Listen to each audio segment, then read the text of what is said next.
Bonjour. Comme annoncé la dernière fois, je vais vous montrer dans cette pitonnerie comment charger dans un fichier SQLite qui représentera notre base de données, un fichier contenant les données initiales. Comme je ne gère pas du tout mes DVD, même pas dans un tableur, je suis allé chercher une liste de films sur le site du Ciné-Club de Caen dont voici l'adresse. Vous pouvez utiliser les mêmes données que moi ou d'autres. J'ai copié les données dans mon browser, puis je les ai collées dans Notepad avant de les sauvegarder. Vous pouvez remarquer qu'une information comme le pays est parfois alignée et parfois pas. C'est typique de ce qui se passe quand une tabulation est utilisée pour séparer des morceaux d'informations différents. Remarque importante, vous vous rappelez, je pense, tous les problèmes avec les caractères accentués. Quand on récupère des données sur Internet de cette manière, le codage est en général ce qu'on appelle UTF-8. C'est aussi ce que stocke SQLite, et c'est ce que l'on choisit souvent comme stockage des caractères dans une base de données. On va en tenir compte dans Python. Je commence par importer mon module normalisation, dans lequel j'ai non seulement mis la fonction pour enlever les accents, mais également celle qui extrait une liste de mots-clés. Pour utiliser SQLite, il faut que j'ajoute import SQLite 3. Comme avec Python, il y a une assez grosse différence, pas tant au niveau de la syntaxe SQL qu'au niveau du stockage des données, entre les versions 2 et 3 de SQLite. Il y a des modules pour accéder à toutes les grandes bases de données. La première chose quand on travaille avec une base de données, c'est d'obtenir une connexion à cette base de données. C'est là que se trouve la plus grande différence entre SQLite et un vrai SGBD. Pour un vrai SGBD, il faut dire sur quelle machine il se trouve, qui n'est pas forcément celle sur laquelle on est, donner un numéro qu'on appelle le numéro de port qui est nécessaire pour se connecter au SGBD, préciser en général à quelle base on se connecte parce qu'un serveur de base de données peut en héberger plusieurs, et également fournir un nom de compte et un mot de passe parce que l'on ne se connecte pas comme ça à une base de données. Avec SQLite, c'est beaucoup plus simple, l'unique paramètre est un nom de fichier qui est là où SQLite rangera les données. S'il n'existe pas déjà, il sera créé. Vous pouvez donner l'extension que vous voulez, j'ai pris BDD comme base de données, on voit souvent DBF comme Database File, parfois on voit .SQLite, n'utilisez pas .SQL parce que c'est ce que l'on emploie pour des fichiers qui contiennent des commandes SQL et pas des données. La méthode cursor de la connexion vous retourne ce qu'on appelle un curseur, qui est en gros un objet associé à l'exécution d'une commande SQL. Pour exécuter une commande SQL, quelle qu'elle soit, la première chose dont on a besoin, c'est un curseur. La première chose que je vais faire dépend de la manière dont je vais utiliser mon programme. Il est fréquent avec un programme de chargement que l'on doive s'y reprendre à plusieurs fois, en général à cause d'erreurs bêtes dans les données, par exemple une donnée normalement obligatoire qui manque, une faute de frappe qui fait qu'une des contraintes définies dans la base ne peut pas être satisfaite, des choses comme cela. En général, on corrige à la main ce qui ne va pas, et on relance. Je vais donc commencer par un bloc try, dans lequel je détruis, avec la commande SQL drop, les tables si elles existent déjà. Cela m'évitera de gérer les erreurs si j'essaie de créer une table qui existe déjà. Si les tables n'existent pas encore, au premier lancement du programme, j'aurai une exception SQLite3.operationallyerror, que j'ignorerai en mettant simplement la commande Python pass. Pour créer une table, je passe simplement le texte de la commande SQL à la méthode execute du curseur. Plusieurs choses à remarquer. Je commence et termine le texte de la commande par 3 guillemets. C'est une notation Python que je n'ai pas utilisée encore. Cela me permet de passer à la ligne dans le texte, ce qui avec SQL est bien pratique parce que cela rend les commandes beaucoup plus lisibles. Autre chose importante, j'ajoute auto-increment à côté de la définition de mon identifiant de film, ce qui fait que SQLite numérotera automatiquement. MySQL utilise une convention similaire, avec d'autres produits c'est parfois différent. Une bizarrerie de SQLite, si l'on met auto-increment, il faut que le type soit integer en toutes lettres, int ne suffira pas. Vous remarquerez que certaines de mes données sont obligatoires, ce que j'indique par not null, et si je ne mets rien, elles sont facultatives par défaut. En fait, j'ai mis obligatoire les données dont je dispose maintenant. Le reste, je le mettrai à jour plus tard.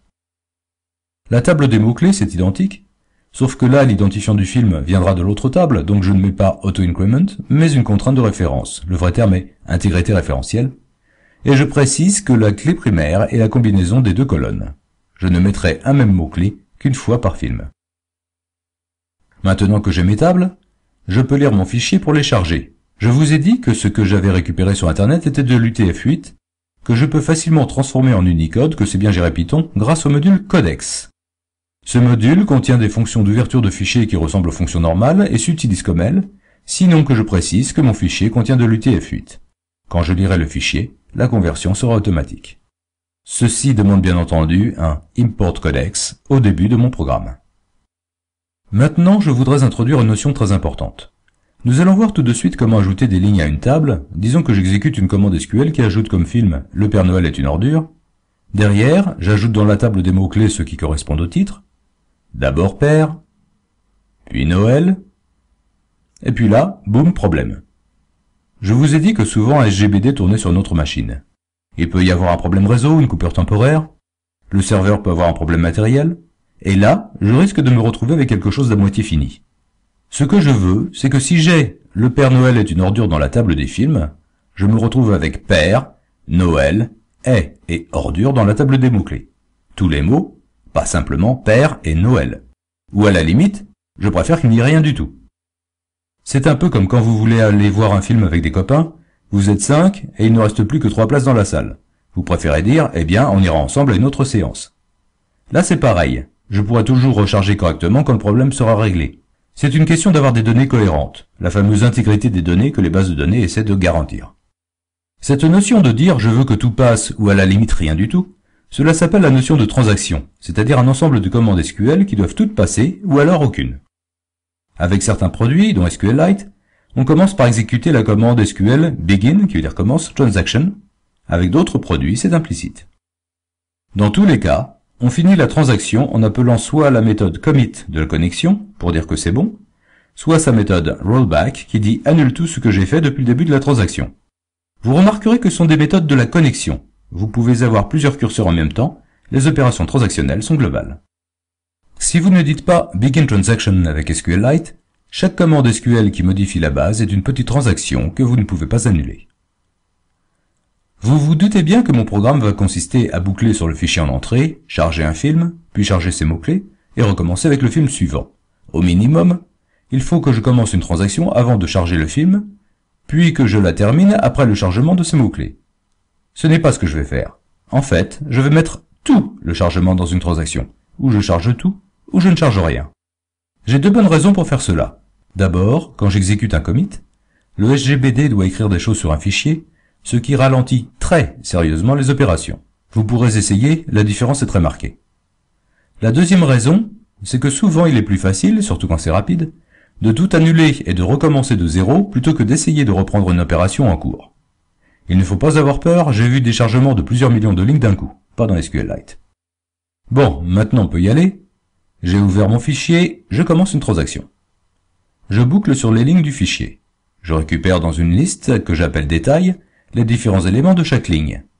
J'élimine de chaque ligne le passage à la ligne finale et les espaces aux extrémités avec la méthode strip, puis je sépare avec la méthode split sur le caractère tabulation, qui se représente par une barre de fraction inversée suivie d'un petit t. Comme il n'est pas impossible que les tabulations soient précédées ou suivies d'espaces, j'ai écrit une toute petite fonction nettoiList qui applique la méthode strip à chacun des éléments de la liste avant de la retourner.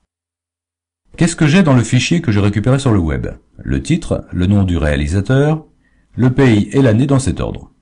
J'attends donc 4 informations. Première chose, je vérifie que j'ai bien 4 informations. Il pourrait y avoir par erreur une tabulation de trop, ou en manquer une, et je risquerais de charger des données fausses. Si je n'ai pas 4 informations, j'annule tout avec un rollback, puis je lance une exception qui dit où j'ai rencontré un problème. Value Error n'aime pas trop les accents, j'en tiens compte. Sinon, je peux charger les informations concernant le film que je viens de lire. Je vous l'avais dit dans ma présentation rapide des bases de données de SQL, pour ajouter une seule ligne à une table, on exécute insert into, le nom de la table, ici film, la liste des colonnes entre parenthèses, values, et entre parenthèses, un point d'interrogation par valeur que je fournis. En paramètre additionnel, la liste qui contient les valeurs qui prendront la place des points d'interrogation. Vous remarquerez que l'identifiant du film n'apparaît nulle part. Si vous vous rappelez, j'avais dit à la création de la table qu'il était auto-increment, c'est-à-dire que SQLite gérait tout seul la numérotation. Sauf que je vais en avoir besoin pour associer à chaque mot-clé l'identifiant du film correspondant. Je vais en fait retrouver le tout dernier numéro produit par le système dans l'attribut lastRowID du curseur.